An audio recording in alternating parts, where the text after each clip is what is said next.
After returning from a business trip, my husband cooked dinner for me for the first time in 10 years. At night I woke up and froze with horror. Welcome to the channel Twists of Fate.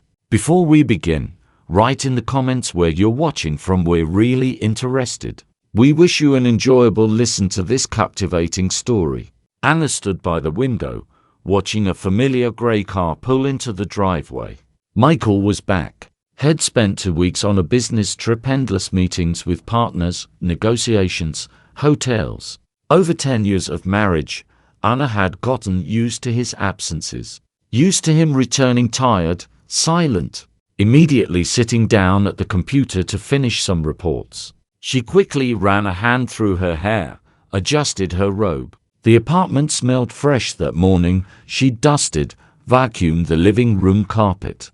She wanted the home to feel cozy when her husband crossed the threshold. The key turned in the lock, and Michael entered the hallway with a large travel bag. He didn't look as exhausted as usual. On the contrary, his face was fresh, eyes sparkling, smile on his lips. "Annie, hi."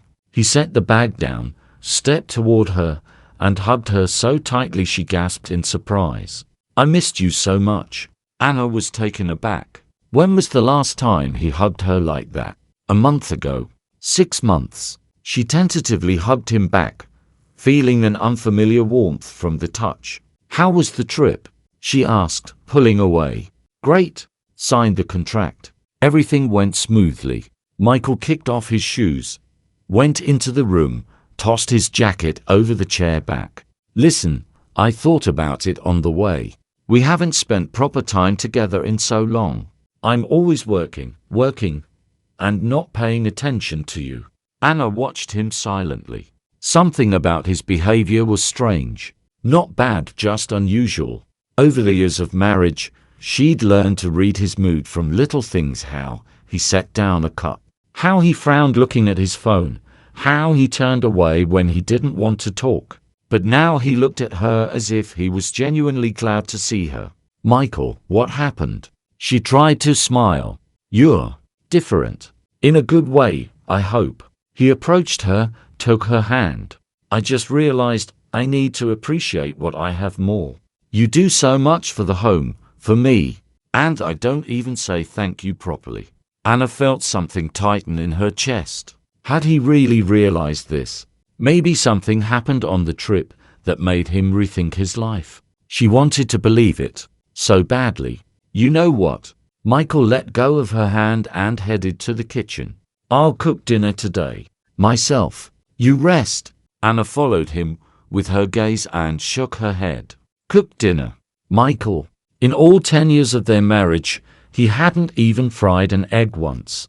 At most, he could heat something in the microwave. She followed him into the kitchen, stopped in the doorway. Michael was already rummaging in the fridge, pulling out chicken, vegetables, herbs. "Don't worry, I'll manage." He turned to her. "I have a plan. Remember you once said you love chicken fillet with vegetables? That's what I'll make." "Mike, maybe don't." Anna stepped closer.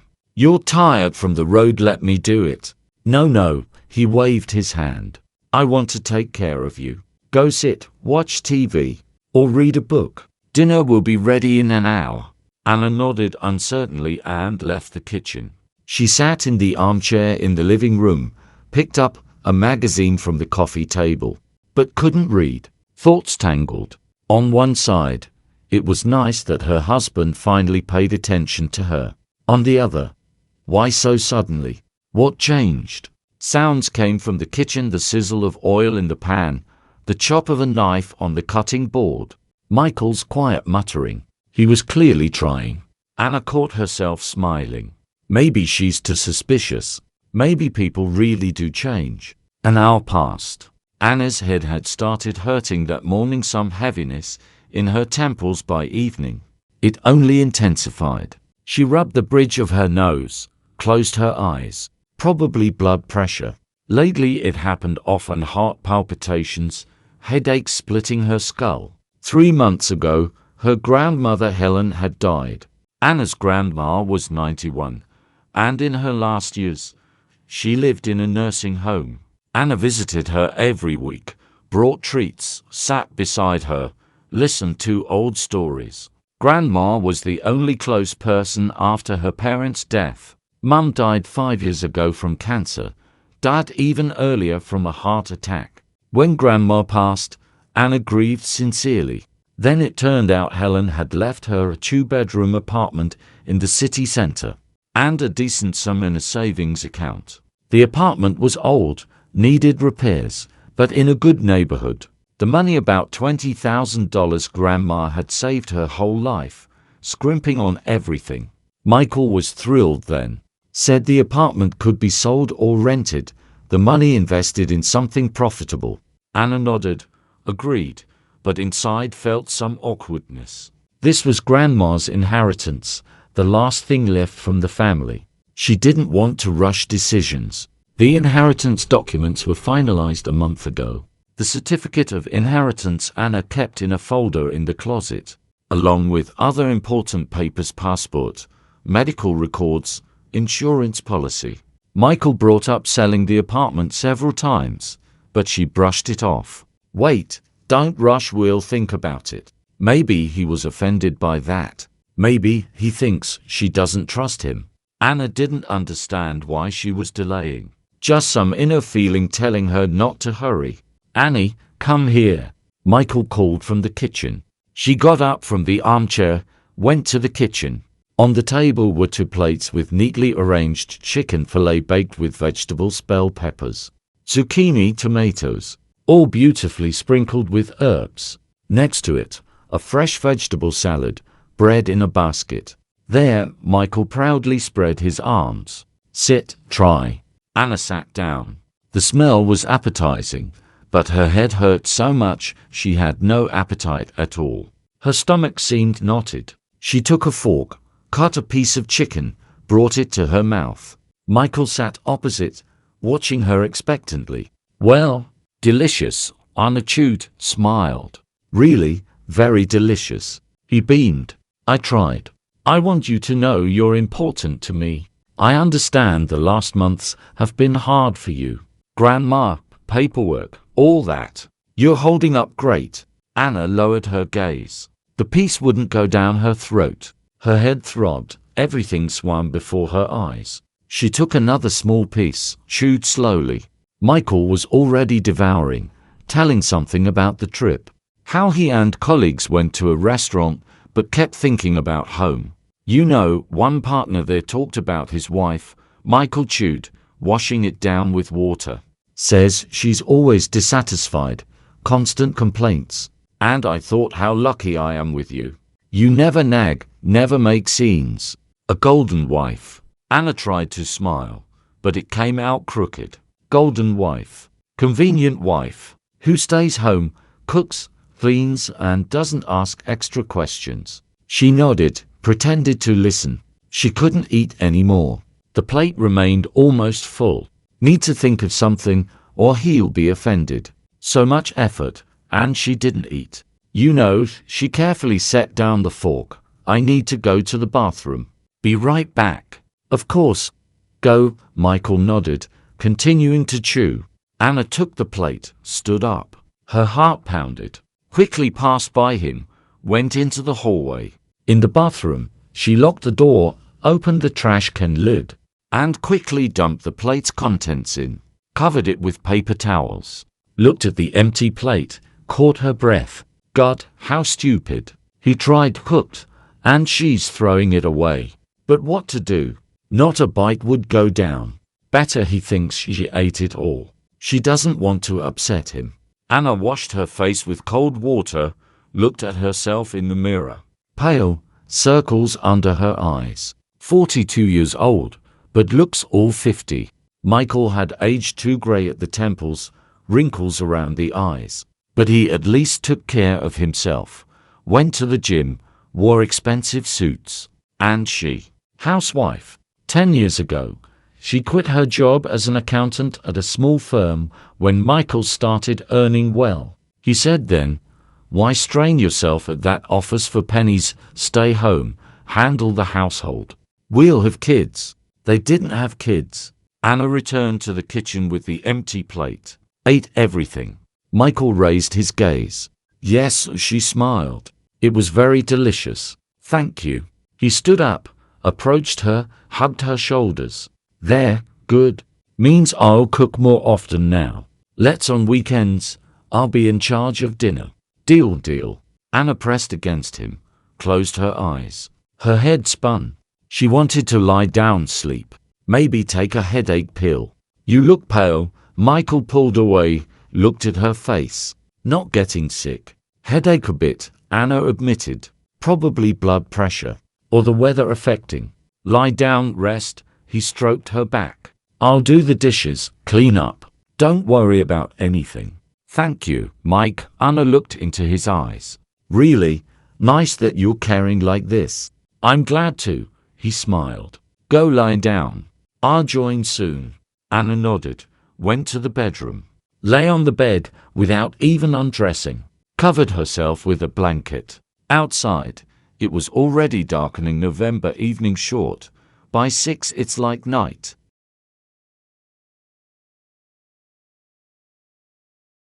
Sounds came from the kitchen, clinking dishes, water running. Michael was really cleaning up. She closed her eyes. Her head still hurt, but not as bad. Gradually, the pain receded, her body relaxed. Anna drifted into drowsiness. The dreams were strange, fragmented. Dreamed of Grandma. She stood on the balcony, waving.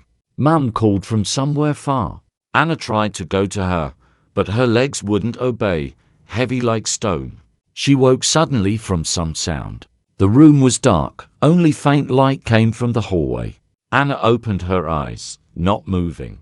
What was that? A click of some sort. Quiet, but sharp. She turned her head and froze. Next to the bed, by the dresser, stood Michael. In his hand, he held his phone, the screen glowing in the dark. On the dresser in front of him lay an open folder with documents. He leaned down, pulled something out, passport. It seemed Dan brought it to the phone. Click. That sound again. He was photographing. Anna didn't breathe. Her heart pounded wildly, but she didn't move, didn't give away she was awake. Lay with half-closed eyes, watching through her lashes. Michael put the passport back, pulled out the medical records from the folder, brought it to the phone again, photographed. Anna lay, not stirring, feeling cold sweat break out on her forehead. What is he doing? Why photographing her documents? Thoughts raced through her head, each scarier than the last. Divorce? Wants to file for divorce and gathering evidence. Or something else. Michael pulled out the inheritance certificate from the bag. There it is. He carefully examined the paper, turning it to the light from the phone. Then photographed from both sides. Made several shots, checking each, zooming in on the screen. Anna felt everything inside knot tightly. Inheritance. So it's about that? Grandma's apartment and money. Michael carefully put everything back in the folder, straightened up, looked at her. Anna managed to close her eyes fully, made her breathing even deep. Pretended to be sleeping. He stood a bit longer, then quietly left the room. Closed the door softly, carefully. Anna lay without moving for several more minutes. Listened. From the living room came the muffled sound of the TV. Michael was probably watching news or some movie. She sat up on the bed, hugged herself. Her hands shook. What now? All this evening care, dinner, affectionate words, was it all insincere? Why does he need her documents? Maybe he just wanted to look at the inheritance details, know the exact apartment value. But then why secretly? Why wait until she fell asleep? Anna got up, went to the window. Outside, rare lanterns burned, lighting the empty courtyard. A woman walked by with a dog. Everything as usual. Ordinary evening, ordinary life. Only inside Anna, everything had flipped. Why was Michael photographing documents secretly? Why waiting for her to sleep? Anna returned to the bed, lay down, stared at the ceiling. Sleep was gone. Only one thought spun in her head. Something's wrong. Something very wrong. She remembered how Michael asked about the inheritance. How much money exactly in Grandma's account? What's the exact apartment size? Any debts? Anna hadn't attached importance to those questions then. Thought he was just interested. Planning the future. But what if? She sat up sharply. Need to check. In the morning, when he leaves for work, need to check his computer. See why he needed her documents. Anna lay back, pulled the blanket to her chin. Her heart still pounded, but thoughts became clearer. Tomorrow she'll find out everything. Tomorrow she'll understand what's happening. Behind the wall, the clock ticked. Time dragged slowly. Anna lay with open eyes, unable to sleep. In her head flashed snippets of memories: how Michael looked at her over dinner, how he hugged, how he said affectionate words. Everything seemed so sincere. And now she didn't know what to believe. Around midnight, Michael entered the bedroom. Undressed, lay next to her. Anna pretended to sleep, didn't stir. He settled comfortably, sighed, and in a few minutes snored quietly. And Anna lay next to him and thought, who is this person sleeping beside her?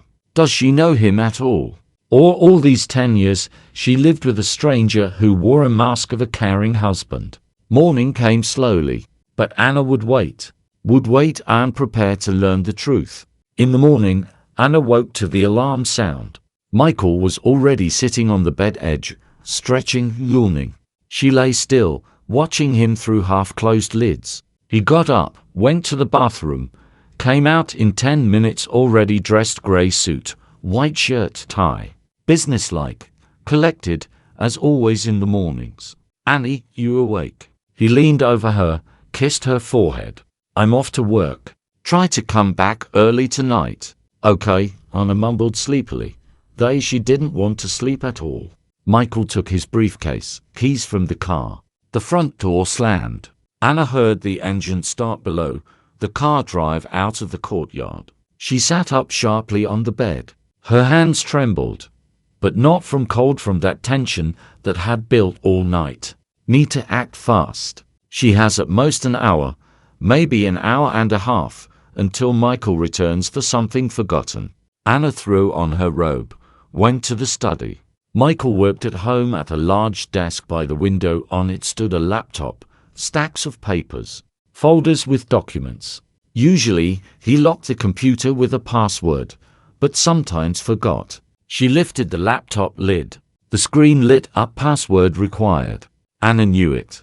A year ago, she accidentally glimpsed it when Michael entered the code in front of her. 815, their wedding date, August 15. It seemed touching to her then.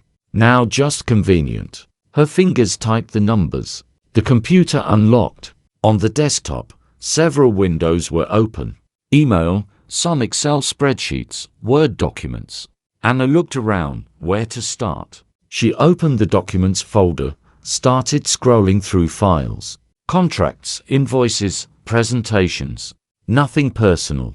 Then looked in downloads. There were photos taken last night. Her passport, medical records, inheritance certificate. All clear, all pages. Her heart beat faster. So she didn't imagine it. He really photographed. Anna opened the email. Scrolled through incoming messages for the last week. Work correspondence, spam, some notifications. Nothing suspicious. She opened sent. Scrolled, and suddenly stopped. A letter from last night. Recipient, Petrov Igor Vladimirovich. Subject, consultation on guardianship. Anna froze. Guardianship? What's this about? She clicked the letter, opened it. The text was short. Igor Vladimirovich, good evening. Sending the documents we discussed. Please review and let me know what other certificates are needed for establishing guardianship. My wife suffers from a mental disorder. There is confirmation from doctors. I want to formalize everything officially to be able to manage her property and finances. Regards, Michael. Anna reread the letter again. Then again. The words swam before her eyes, didn't fit in her head. Mental disorder. What disorder? She has no disorder. She opened the attachment to the letter. There were photos of her documents taken at night. And another file, a scanned certificate from the neuropsychiatric dispensary. Anna opened the image, squinted, peering at the text. Patient Anna Mikhailovna, born 1983. Diagnosis: bipolar affective disorder, moderate severity. Under observation since 2023. Recommended ongoing medication and monitoring by relatives. Anna recoiled from the scream. What nonsense! She had never been to a neuropsychiatric dispensary. Never treated for bipolar disorder. This is a fake. It's all a fake. Her hands shook so much, she could barely control the mouse. Anna closed the file, returned to the letter, scrolled the correspondence higher, looked at previous messages. A week ago, Michael wrote to this Petrov. Igor Vladimirovich, please advise on the procedure for declaring a person incompetent. My wife has been behaving inadequately lately, forgetting basic things, having hysterics without reason. I'm worried for her safety and the preservation of property. Recently she received an inheritance, and I'm afraid she might do something rash. The lawyer's response was professional, dry. Michael, to declare incompetent, a psychiatric evaluation conclusion is required. Need to gather medical documents confirming the mental disorder. Also need witness statements about inadequate behavior. The procedure takes 3 to 6 months. If the court declares the person incompetent, a guardian is appointed who manages all financial and legal matters of the ward. Further correspondence discussed details. Michael asked how to get medical certificates, if the process could be sped up, how much it would cost. Petrov answered in detail, gave advice, named amounts. Anna read and didn't believe. This is absurd. This is madness. Her husband, with whom she lived 10 years, plans to declare her insane. To get control over the inheritance, over grandma's apartment and money. She leaned back in the chair, covered her face with her hands. Her head buzzed. Everything fell into place. The sudden care, dinner, attempt to put her to sleep with sleeping pills. He wanted her to sleep soundly while he photographed the documents, and then he'd pass everything to this lawyer, and they'd cook up a case about her incompetence. Anna lowered her hands, looked at the screen. Need to save all this. Need to make copies. She pulled a USB drive from the desk drawer, inserted it into the computer, copied the entire correspondence with Petrov, all files with document photos. The fake dispensary certificate. Her fingers trembled, but she forced herself to act slowly, carefully, so as not to miss anything important. When everything was copied, Anna closed all windows on the laptop, returned it to the state she found it in, pulled out the USB, clutched it in her fist. This is her only evidence, her salvation. She left the study, went to the bedroom, hid the USB in a secret spot in the old jewelry box where grandma's jewelry was kept. Michael never looked there.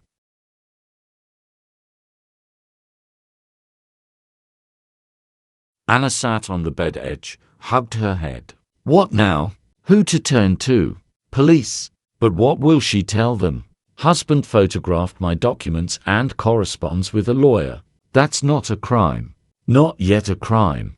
Need to think. Need to act smart, carefully. If Michael finds out she's aware of his plans, he might speed up the process. Or think of something else. Anna stood up, went to the kitchen. Her hands still shook, but she needed to take control. She poured water, drank in big gulps, looked at the clock 9:30. Michael at work. Won't return before 6. So she has time. Time to think, time to make a plan. She remembered the certificate from the neuropsychiatric dispensary, fake. Who could have made it? Michael himself. Or this lawyer Petrov helped. So if he has a fake certificate, he can present it as evidence of her mental disorder. Need to get a real certificate. An official conclusion from a psychiatrist that will confirm she's healthy. That will be her protection. Anna took her phone, opened the browser, started searching for private psychiatric clinics. State ones were out right away long there. Bureaucracy, questions might arise. Need a private clinic where she can get examined, quickly and get an official conclusion.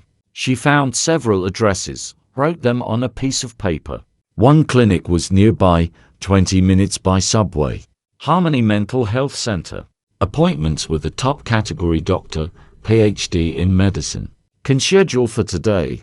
Anna dialed the number, waited for an answer. Harmony Center.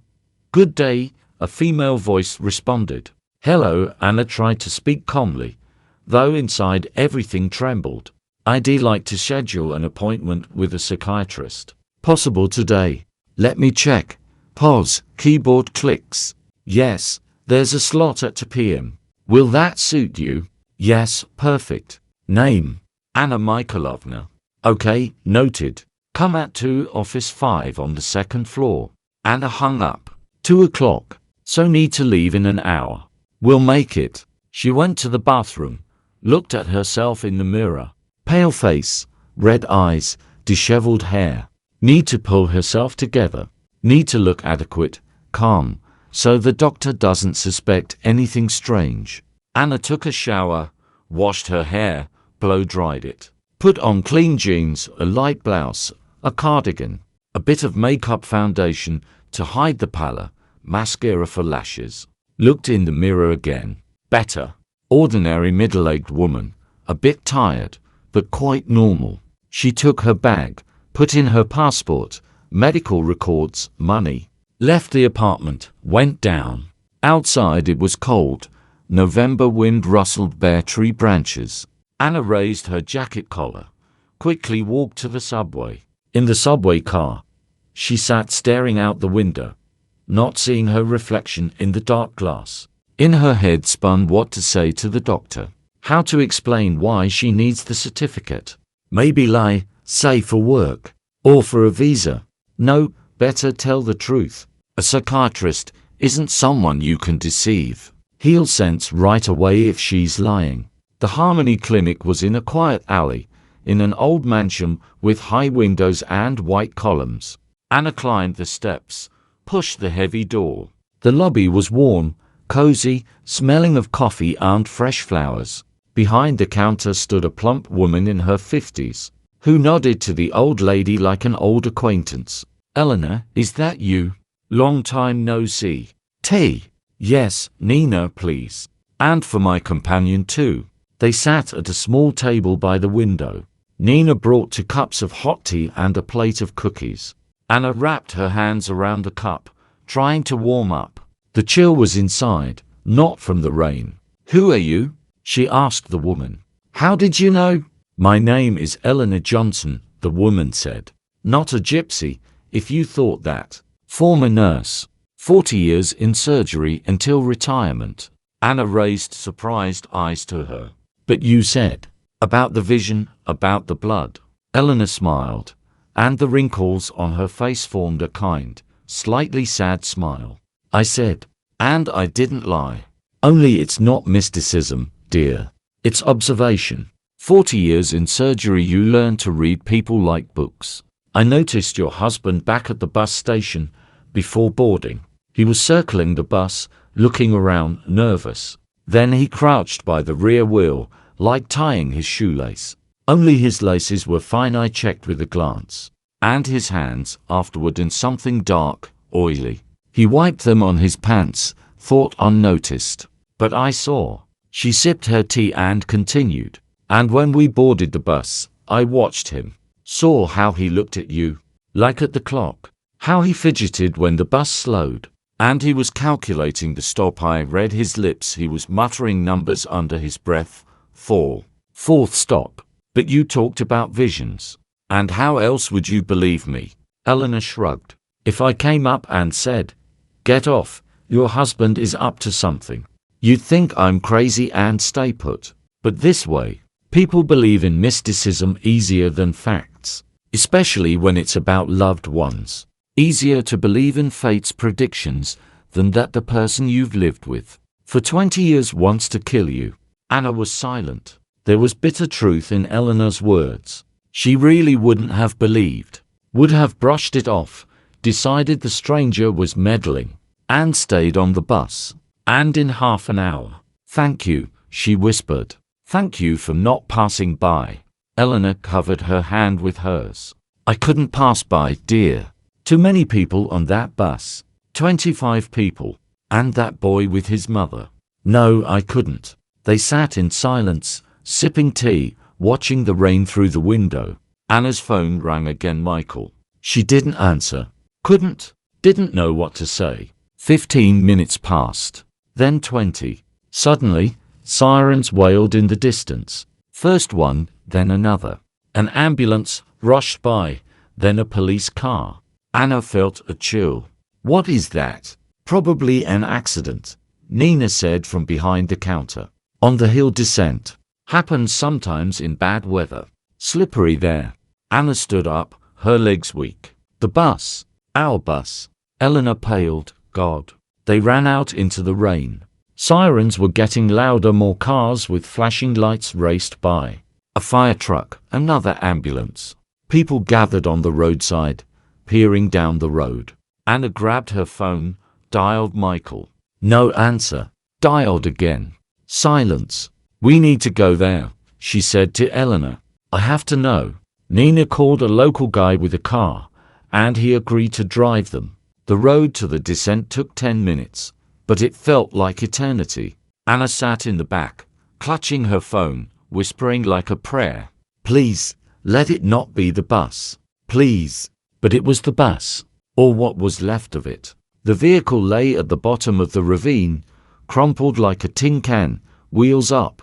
Around it swarmed rescuers, police, medics, stretchers with bodies covered in sheets. Cries, moans, commands. Blood on the grass, mixed with rain. Anna got out of the car, legs buckling. A policeman approached her. Ma'am, you can't go there. It's a restricted area. That bus, she whispered. I was on that bus. Got off at the last stop. The officer's eyes widened. You were a passenger. Come with me. The captain will want to talk to you. He led her to a tall man in uniform, who was coordinating the rescuers. Captain, this woman says she was on the bus. Got off before the accident. The captain turned, his face tired, wet from rain. Your name? Anna Thompson. And my husband. Michael Thompson. He was on the bus.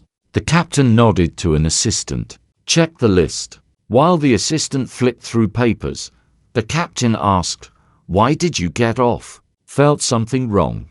Anna glanced at Eleanor, who stood nearby. This woman, Eleanor, she told me to get off. Said there would be trouble. The captain looked at Eleanor. And how did you know? Eleanor repeated her story about observing Michael at the station, about his fiddling under the bus, about his nervous behavior. The captain listened attentively, then called a mechanic. Checked the brakes. The mechanic crawled under what was left of the bus, tinkered for a few minutes, then emerged, wiping his hands. Brake lines cut, and not just cut, professionally damaged. Fluid leaked out gradually.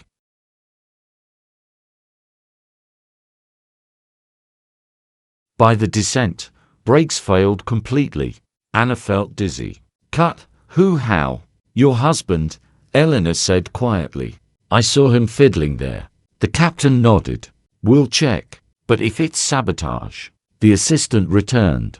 Michael Thompson. Among the deceased. Body identified by documents. He was in the back, by the emergency exit. Probably tried to get out at the last moment, but didn't make it.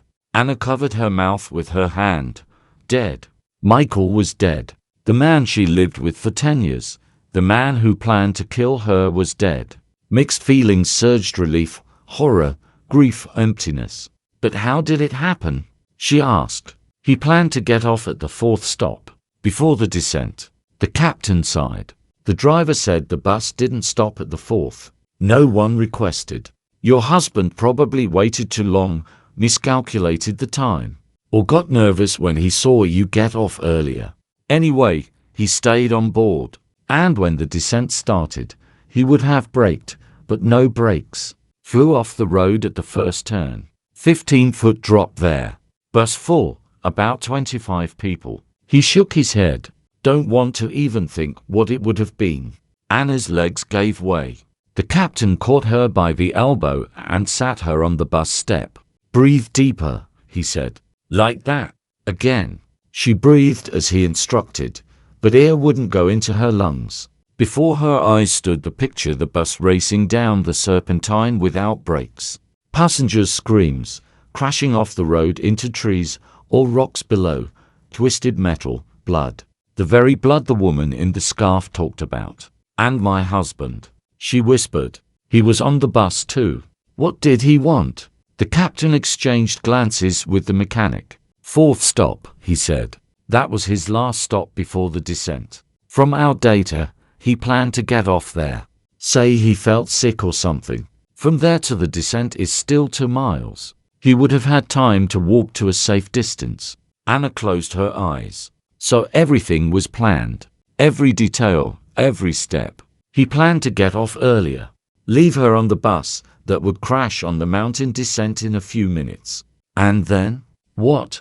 Go home, feign grief, get the inheritance. "The apartment," she whispered. "It was because of the apartment." "We know," the captain nodded. "The apartment is in your name, right? Money from selling your grandmother's apartment, yes. If you had died, he as the lawful spouse would inherit the property. But that's not all." The captain signaled one of the officers, and he brought a clear bag with items, that very tool and gloves from Anna's bag. Experts haven't concluded yet, but preliminarily, the gloves have the same brake fluid that leaked from the bus. The tool fits for working on the brake system of this model. And all this was in your bag. Anna stared at the bag and couldn't believe her eyes. "He wanted to frame me." "Looks like it. If you had died, the evidence would point to you. Sabotage by an unstable woman who decided to end it all and take innocent people with her. And if you survived by miracle, you'd be accused of mass murder. He'd stay clean either way." The world around Anna swayed and blurred. 10 years. 10 years she lived with a man capable of such things. 10 years shared a bed with him, cooked him breakfasts, ironed his shirts. And all this time he. Who was he? Who had she loved all these years? "We found something else," the captain continued. "In his phone. Correspondence with some acquaintance. He discussed the plan weeks ago. Asked about the brake system setup, how to make it look like an accident. There's about the bag, and where he planned to get off. All documented." Anna suddenly laughed. The laughter was hysterical, scary, more like sobbing. "He's a fool," she squeezed out through the laughter. "God, what a fool. All this because of the apartment. Because of some wooden house with an apple tree." The captain was silent, letting her cry it out. The laughter turned to tears, tears to quiet sobs, and then she just sat, staring at one point, feeling completely drained. Eleanor approached them. She carried 2 cups, real porcelain cups, inexplicably appearing in the middle of the highway. "Tea," she said, handing one to Anna. "With mint and honey. Drink, dear. It'll help." Anna took the cup and wrapped her palms around it, warming her chilled fingers. The tea smelled like it did at her grandma's house in childhood: herbs, honey, something warm and safe. "You saved my life," she said quietly. "I don't know how to thank you." Eleanor sat next to her. "Don't thank me, dear. I just did what any normal person should do, didn't pass by someone else's trouble." They sat in silence, watching the rescuers work around the bus. The mechanic crawled under the chassis again, photographing something, dictating to his assistant. Passengers were being taken home, another bus arrived, regular scheduled, and people were boarding. Still not fully understanding what had happened and what they had been saved from. The young mother with the child passed by. The boy wasn't crying anymore. He held his mother's hand and looked around with big, curious eyes. When he drew level with Anna, he suddenly stopped and looked at her seriously. "Lady, don't cry," he said. "Everything's okay now. The police saved everyone." His mother pulled him by the hand, apologizing with her eyes. But Anna smiled at the boy through tears. "Thank you," she said. "You're right. Everything's okay now." The boy nodded, as if it was obvious, and went on, holding tightly to his mother's hand. Anna watched them go and thought that this child could have died today. He and his mother, and the elderly man with the cane, and the two workers in jackets, and all the others. 25 people, each with families, friends, plans for life. And all of it almost ended because of one man's greed. Because of a wooden house with an apple tree and 0.15 acres of land. Anna Thompson, the captain, approached her again. "We need your official statement. Can you come with us to the station?" She nodded and stood up. Her legs still trembled, but held. "Eleanor," she turned to the woman. "You too?" "Yes, I'm a witness. I'll go with you, dear. Won't leave you." They got into the police car together, in the back seat, like two friends. Not like strangers who met a few hours ago on a scheduled bus. Anna looked out the window at the passing fields, at the grey sky, at the rare raindrops crawling on the glass. The world around her had collapsed, but she was still alive, and that was the main thing. At the police station, Anna spent several hours. They seated her in a small office with institutional walls and worn chairs. Brought more tea and a sandwich she couldn't eat. The investigator, a middle-aged woman with tired eyes and hair pulled into a tight bun, asked questions calmly, without pressure, giving time to think and collect her thoughts. Anna told everything. About buying the apartment, about the money from her mom's apartment, about how Michael changed after the paperwork, about the overheard morning conversation snippet, about her husband's strange behavior on the day of the trip, about his insistence on the bag and choosing a seat in the back of the bus. Her voice broke several times, but she forced herself to continue. It was important. It was needed to end it all. Eleanor gave her statement in the next office. Then they were brought together, details compared, asked to sign protocols. Everything was like in a fog: faces, voices, papers with stamps. Anna signed where told, answered questions, nodded in the right places. Inside was empty and cold, as if someone had turned off all feelings so she could function. When the formalities were done, the investigator leaned back in her chair and looked at Anna with a long, sympathetic gaze. "Do you have somewhere to go today?" she asked. "Probably don't want to go home." Anna shook her head. Home to that apartment where she lived with Michael so many years. Where every item reminded of him. No, she couldn't go there. Not now. Maybe never. "I have a room," Eleanor suddenly said. "Small, but clean. Stay with me tonight, and tomorrow decide what to do next." Anna wanted to refuse. She already owed this woman too much. But she had no strength to argue. She just nodded and let herself be taken from the station, seated in a taxi, driven to an old 5-story building on the city outskirts. Eleanor's apartment was small but cozy. Flowers everywhere on windowsills, shelves, even on the fridge stood a pot with geraniums. It smelled of the same herbs as Eleanor herself: mint, thyme. Something elusively familiar. Old photos in wooden frames hung on the walls.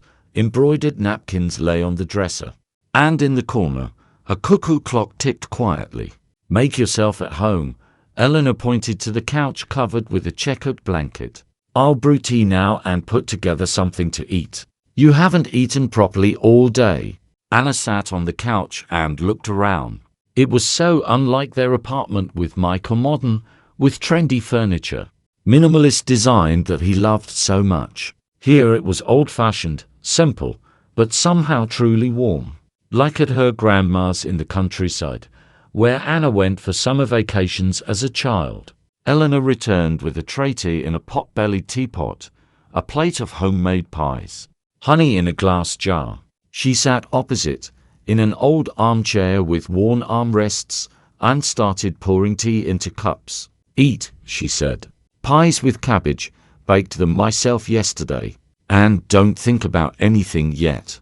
You'll think tomorrow. Today rest." Anna took a pie and bit into it. It was tasty, the dough soft, the filling juicy with a slight tang of sauerkraut. She suddenly realized she was really hungry and ate one pie, then a second, then a third. Eleanor watched her with a quiet smile and refilled the tea. There, good. There, right. Tell me about yourself, Anna said. You said you worked as a nurse.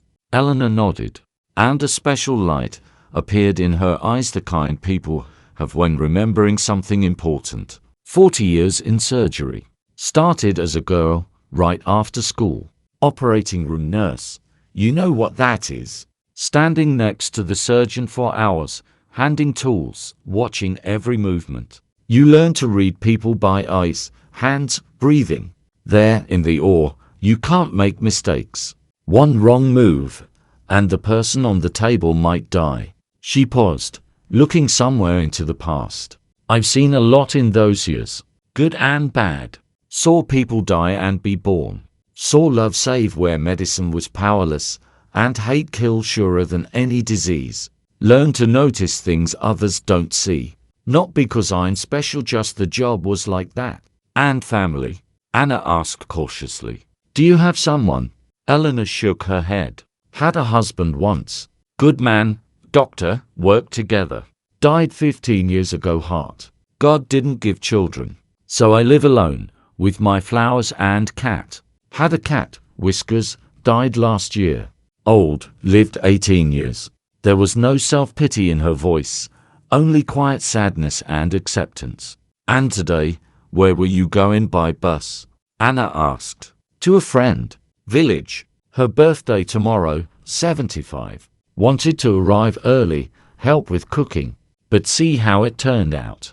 Anna felt a pang of guilt. Sorry. Because of me you didn't get there, and the statements, and police. Nonsense. Eleanor waved her hand. I called Nina, explained. She understood. I'll go tomorrow, still time. And today. Today I'm where I should be. Next to you. They were silent. Outside the window, it was getting dark, and the street lamp cast yellow glints on the wall. The cuckoo clock struck 8 times. Anna spoke quietly, almost in a whisper. What do you think? Why did he do it? We lived together 20 years. 20 years. Did he hate me all this time? Or pretend, or... She couldn't finish. Tears welled up again, and she covered her face with her hands. Eleanor moved to her on the couch and hugged her shoulders. I don't think he hated you, dear. Most likely, he even loved in his own way, as he could. But there are people with something broken inside. Something important that lets them distinguish theirs from others, love from ownership. For such people, a close one isn't a person, but a thing. And a thing can be used, thrown away when tired of, can even be destroyed if it hinders getting something else. Anna raised her tear-stained face. But the apartment, it's just a house. A wooden house with an apple tree. For you, no. For me, no. But for him, Eleanor sighed. For him, it wasn't the apartment. It was an insult. You dared to keep something for yourself. Something he considered his by right. You dared not to trust him fully. And he couldn't forgive you that. Anna was silent, pondering her words. There was a scary logic in them. She remembered how Michael's face changed every time she mentioned the apartment was in her name. How he hissed then. Do what you want. It's your money. With what hatred he looked at her in those moments. She thought it was offense. Turned out it was the rage of an owner whose property was taken away. What do I do now? She asked. How to live on? I have nothing left. My whole life was a lie. Eleanor took her hands in hers. Not true, dear. You have the main thing left, yourself. Alive, healthy, and ahead many years, many possibilities. Yes, it'll be hard. Yes, you'll have to start over. But you'll manage. I see strength in you, real strength. You just forgot about it in these 20 years. But it hasn't gone anywhere. Anna smiled weakly. You really think so? I know. 40 years in surgery, remember. I learned to see who gives up and who fights. You're one who fights. That night, Anna slept peacefully for the first time in a long while.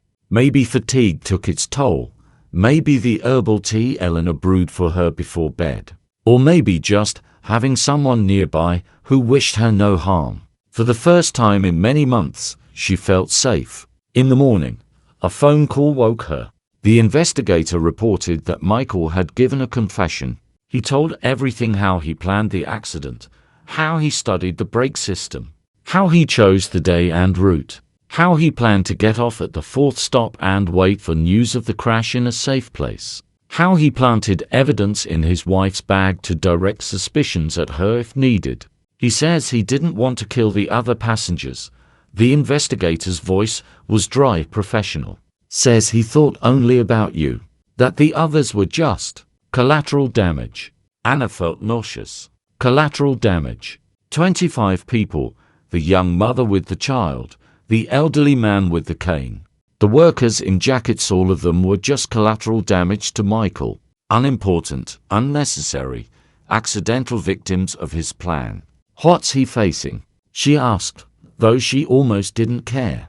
Attempted murder of 2 or more persons, committed in a generally dangerous way.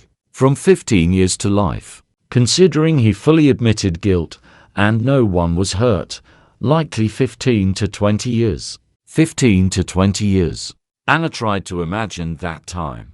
She was 45 now. When he got out, if he got out, she'd be over 60. A whole life. You'll need to come again, the investigator continued, for additional statements and identification of items. And you can file for divorce. Given the circumstances, the process will be expedited. Divorce. Of course. Need to divorce. Need to sever all ties with the man who wanted to kill her. It was so obvious, so logical, and yet the word divorce sounded strange. Unreal. 20 years of marriage aren't just like that. One word ends it all. The following weeks blurred for Anna into one endless day. Visits to the police, meetings with the lawyer, papers, signatures, stamps. She moved out of the apartment she shared with Michael, first lived with Eleanor, then rented a small room in an old house not far from downtown. She took her things gradually, only the essentials, only what belonged personally to her. She sold the apartment. Couldn't bear to see that house with carved trim and the old apple tree anymore. Too many memories, too much pain. The buyers, a young couple with 2 kids, were happy. They walked the lot, made plans, argued about where to put the swing and what flowers to plant under the windows. Anna watched them and thought that's how it should be. A home should be filled with joy, not fear and betrayal. She put the money from the sale in an account. Didn't want to spend it until she knew on what. Still couldn't plan the future, couldn't think further than a day ahead. Just existed, breathed, moved, and waited for the pain to subside. The divorce was finalized in 2 months. Anna didn't go to court. The lawyer said it wasn't necessary, that everything could be done in absentia. She signed the papers, got the certificate, and became a free woman, free and alone. She became friends with Eleanor. It was a strange friendship between a woman who lost everything and a woman who had lost everything long ago and learned to live anew. They met once a week, drank tea with pies, talked about life. Eleanor told stories from her practice, funny and sad, scary and touching. Anna listened and gradually thawed.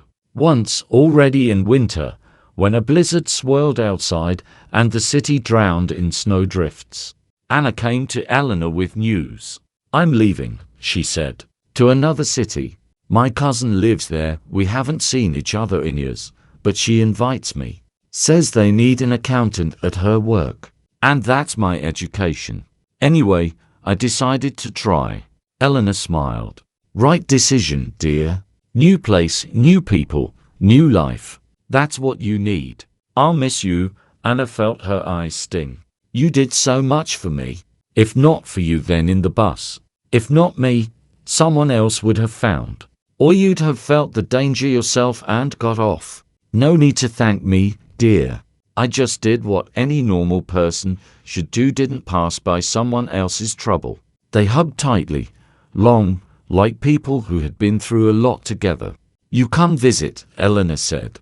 In summer, for example. Stay, We'll walk the city, won't go to her cottage. She asks about you all the time. Wants to meet the girl I saved. Anna laughed through tears. I'll come for sure. Promise. A week later, she boarded the train. Not much stuff to suitcases, a bag with documents, a small backpack with essentials. Her whole previous life fit into this modest luggage, and it was even symbolic. She was leaving light, leaving behind 20 years of deception, fear, pretense. The train pulled away, and outside the window passed familiar streets, houses, trees in snow. Anna looked at them and felt a strange calm. No joy, no relief, just quiet acceptance of what was and what will be. She didn't know what awaited her ahead. Didn't know if she'd start over, find work, build new relationships. But she knew one thing: she was alive. Alive thanks to the woman who didn't pass by. Thanks to her own intuition that made her get off the bus. Thanks to something that could be called fate, chance, or providence. Outside the window flashed stations, stops, small towns and villages. She pulled out her phone and texted Eleanor. On my way. All good. Thank you for everything. The reply came in a minute. Good luck, dear. Take care. Remember, you're strong. Stronger than you think. Anna smiled and put away the phone. Outside the window, the sun was setting, painting the snow in pink and gold tones. Ahead was a new life, and she was ready to live it. Thank you for listening to the story. This has been the channel Twists of Fate. Sorry for any mistakes. Let us know in the comments what you think. If you enjoyed it, subscribe to the channel. This has been the channel Twists of Fate. Sorry for any mistakes. Let us know in the comments what you think. If you enjoyed it, subscribe to the channel.